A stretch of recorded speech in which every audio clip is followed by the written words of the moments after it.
More and more, we're finding that being outside is incredibly helpful for kids. It helps with anxiety and feelings of loneliness. But there's something else that being outside does for children. Looking into the distance, seeing the horizon, does something powerful for them. But how do we get kids to drink this in, to take the outside into their minds and into their hearts? That can be a dark place for some parents. But today in the Celebrate Kids podcast, in this daily segment, Facing the Dark, we're going to turn to Dr. Kathy for some insight and encouragement to help our kids build muscles that really are going to do and suit them well later on in life. Before we do that, I want to remind you that this episode today is brought to you by Summit Ministries. Summit Ministries is a dynamic 2-week camp where teens that are in high school or college really get a chance to dive deep into a Christian worldview. They get taught, like we're going to talk about today, to look to the horizon, to consider the birds of the air, and to consider where God is working in distant places, and understand also logic and the rhetoric of God's communication to all of mankind. For more on Summit Ministries, go to summitministries.org/celebrate kids. That's summitministries.org/celebrate kids.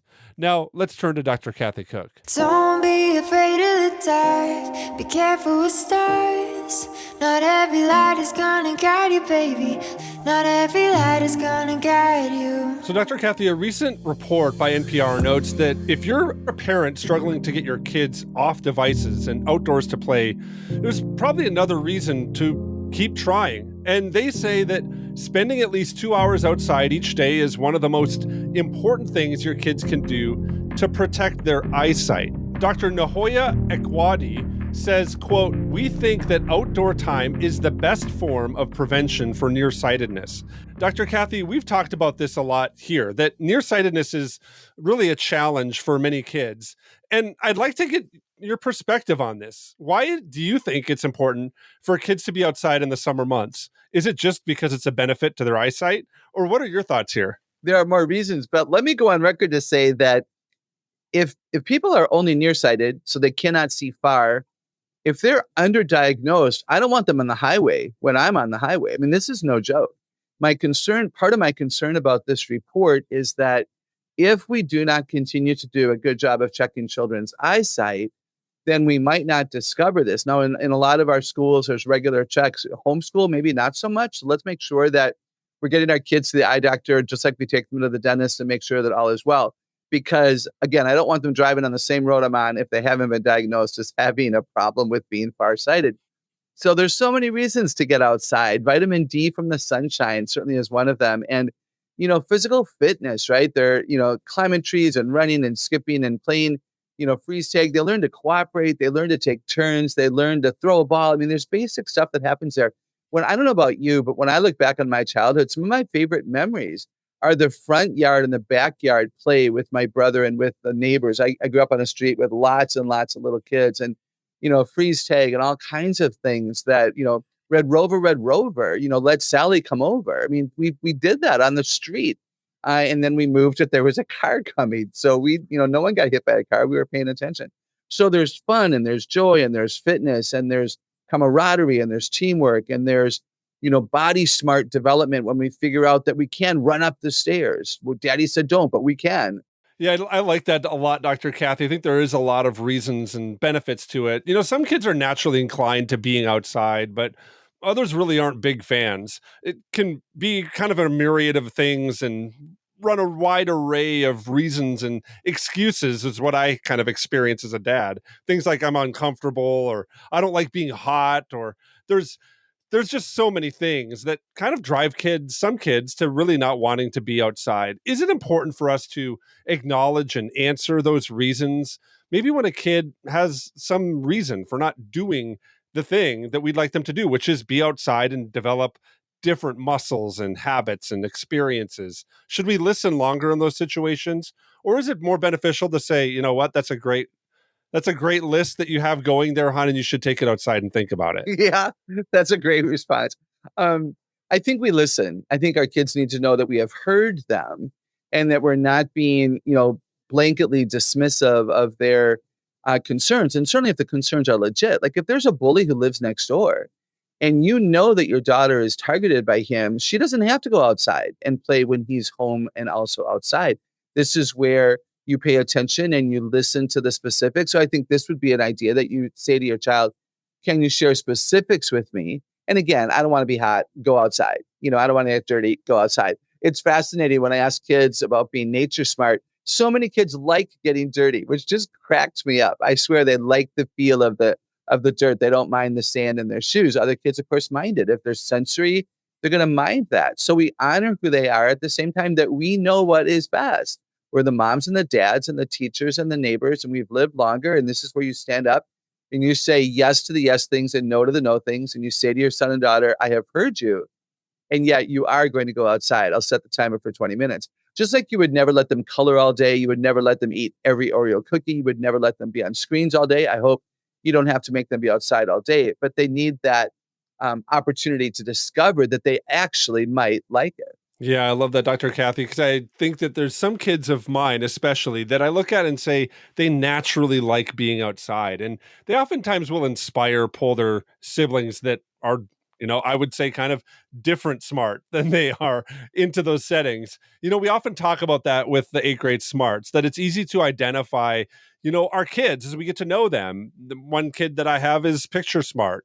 Another is really logic smart. I have some word smart kids who just come up with quick comebacks and think about the world and words, and they can paint pictures that are really fun. So they have like these two kind of dovetailing. And then I find myself using the excuse that my kids might not be in that smart, right? So my logic smart kid might have a hard time picturing things. And it's easy for me to say, well, you're just not picture smart. And then it kind of becomes an identity.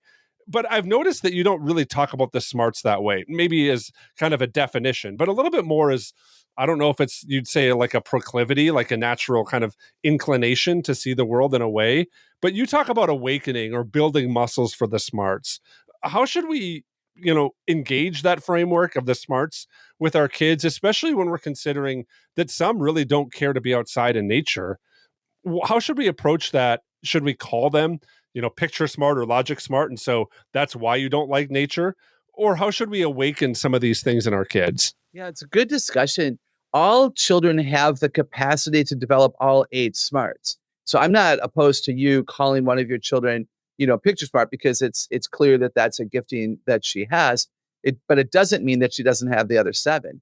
And what I think is so significant in our younger years is to awaken all 8. I often say to parents, if you never give a child piano lessons, you won't discover whether or not that child was actually gifted as a musician. If you never let kids, get outside and play in the dirt, you might not know that you have a natural scientist who figures out, how much water it takes in the dirt to make mud, versus wet dirt. I mean, seriously, logic smart kids being outside are going to explore differently than a picture smart kid would. A picture smart kid outside is going to stare up at the clouds and say, that one looks like an elephant. And over there's a mouse. And the logic smart kids are going to be like, you're nuts. Those are clouds. And the logic smart kid is going to figure out, how far can I jump to get over that hole and not get hurt? That's logic and body together. So I think being outside is an opportunity for all 8 to arise and for kids to discover more about themselves and for us to watch our kids explore. And then they might not know the label, right? But they come in and we go, hey, I was watching you and you were being so logic smart when you were exploring that plant, like you were a nature smart, logic smart scientist. I loved watching you explore the petals. What, Daddy? Yeah, you're a logic smart, nature smart scientist. Oh, I loved what Dr. Kathy talked about today. And it reminded me of a passage that comes out of Psalm 8. And I'm going to begin reading at verse 1. Lord, our Lord, oh, how majestic is your name in all the earth. You have set your glory in the heavens. Through the praise of children and infants, you have established a stronghold against your enemies to silence the foe and the avenger. When I consider your heavens, the work of your fingers, the moon and the stars, which you have set in place, what is man that you are mindful of them? Human beings that you care for them. You have made them a little lower than the angels and crowned them with glory and honor. You made them rulers over the works of your hands, and you put everything under their feet, all the flocks and herds and the animals of the wild, the birds in the sky and the fish in the sea, all that swim in the paths of the sea. Lord, our Lord, how majestic is your name in all the earth. I hope you're encouraged by that psalm today. Maybe it's something that you should read, take your kids outside and spend some time considering the things that they might write a psalm about. To consider the beauty of God is maybe some of the greatest gifts that we can give our kids during this moment. And it could be an incredibly bright light that helps cut through some of the dark times that they might be experiencing. I want to thank you for listening to this episode of the Celebrate Kids podcast, this daily episode, Facing the Dark. On behalf of Dr. Kathy Cook, my name is Wayne Stender, and I want to take a minute here just to remind you, this episode is brought to you by Summit Ministries. I've talked about them before. It's a 2-week worldview camp for high school and college-age kids. My kids are going to it this summer. It's dynamic and incredible. They grow in ways that, man, it just makes my heart sing. If you're looking for a camp for your kid this summer, consider Summit Ministries. To learn more, just go to summitministries.org/celebrate kids. Again, that's summitministries.org/celebrate kids. Thanks for listening to the Celebrate Kids podcast. We're looking forward to seeing you here again tomorrow.